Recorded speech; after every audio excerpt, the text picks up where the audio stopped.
The Colossus building becomes available at Castle 19. Inside, you'll have several options of Colossi that can be upgraded to provide troop buffs and other benefits that will directly impact your combat capabilities. Initially, you'll start off with a single Colossus. You can choose any of the available options depending on your personal preference and on which will best complement your current army. If you change your mind along the way, you can reset your Colossus for free and make a new selection. When your first Colossus reaches level 70, you'll be able to select a secondary Colossus to work on as well. The Colossi provide different buffs based on their troop type focus. Note that there are two major components to the Colossus. First, you have the troop stats that are directly upgraded when you consume Titan Crystals to upgrade the Colossus's level.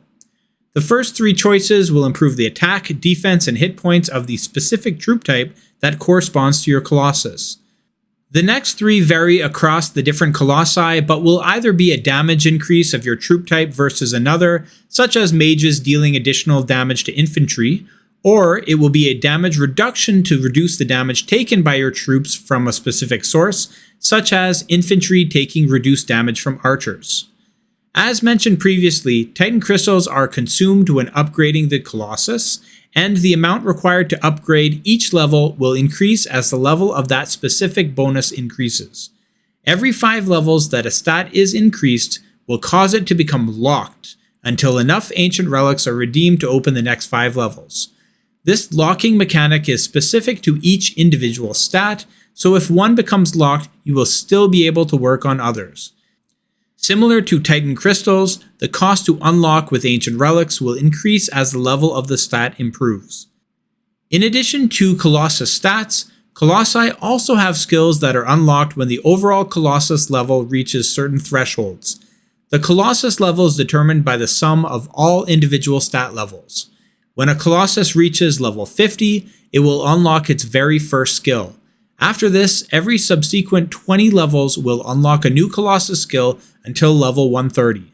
This all happens passively, and there's really nothing the player needs to manually interact with to make the skills become active.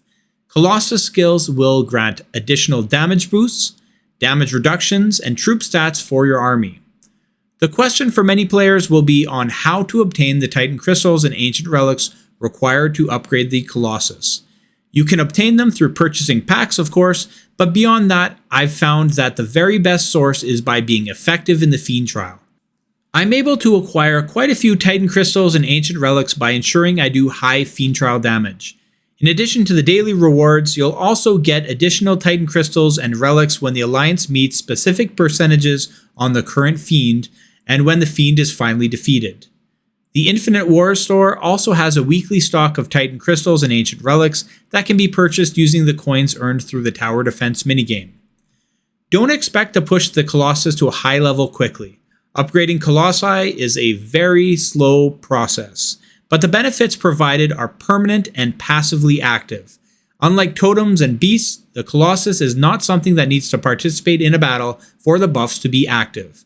When you've unlocked the buffs, they are there even if the Colossus is not. If you are curious to see the amount of Titan Crystals or Ancient Relics required for each level of upgrade, there's a Colossus section on waoplanner.com that details these numbers. That's all for this video. See you next time. Thank you so much for watching this video and supporting the channel. If you liked what you saw, please consider hitting the like button and checking out other videos on the Miser's Guide to Ebony. I'll see you in the next video.